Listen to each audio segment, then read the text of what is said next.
একটা সময় আমাদের দেশে প্রাকৃতিক জলাশয়, খাল, বিল, নদী নালায় প্রচুর পরিমাণ ট্যাংরা মাছ পাওয়া যেত, কিন্তু বর্তমানে সময়ের সাথে সাথে এই মাছ বিলুপ্তর পথে। কিন্তু আমাদের দেশের কিছু শৌখিন মৎস্যচাষী ভাইয়েরা এই মাছকে কৃত্রিম প্রজননের মাধ্যমে চাষ করে উৎপাদন করছে।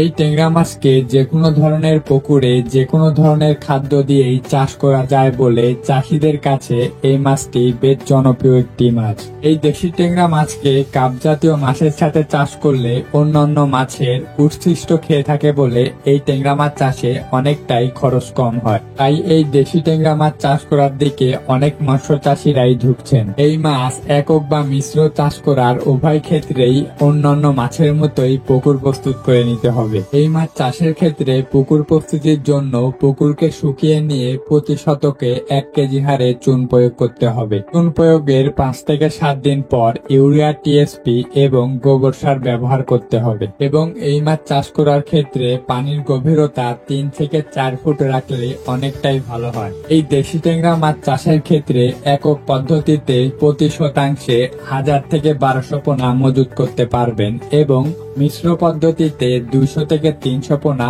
মজুত করতে হবে। এই মাছ চাষের ক্ষেত্রে সম্পূরক খাবার হিসাবে চাউলের গুঁড়া, সরিষার খোল, ফিশ মিল সকাল সন্ধ্যা 2 বেলায় দিতে হবে। এই দেশি ট্যাংরা মাছকে ভালোভাবে পরিচর্যা করে চাষ করলে 4 থেকে 5 মাসে 30 থেকে 40টায় ট্যাংরায় যখন কেজি আসে তখনই আপনারা এই ট্যাংরা মাছকে বাজারজাত করতে পারবেন। তো আপনারা যে সকল মৎস্য উদ্যোক্তা ভাইয়েরা এই ট্যাংরা মাছের চাষ করতে চাচ্ছেন বা ট্যাংরা মাছ চাষের দিকে ঝুঁকছেন, তারা এই ভিডিওর স্ক্রিনে দেওয়া নাম্বারে কল করে যে কোনো ধরনের পোনা অর্ডার করুন।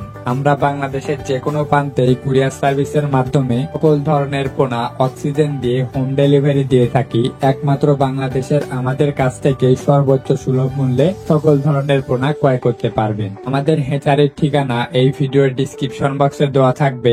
আপনারা চাইলে সরাসরি আমাদের হ্যাচারিতে এসেও সকল ধরনের পোনা ক্রয় করতে পারবেন।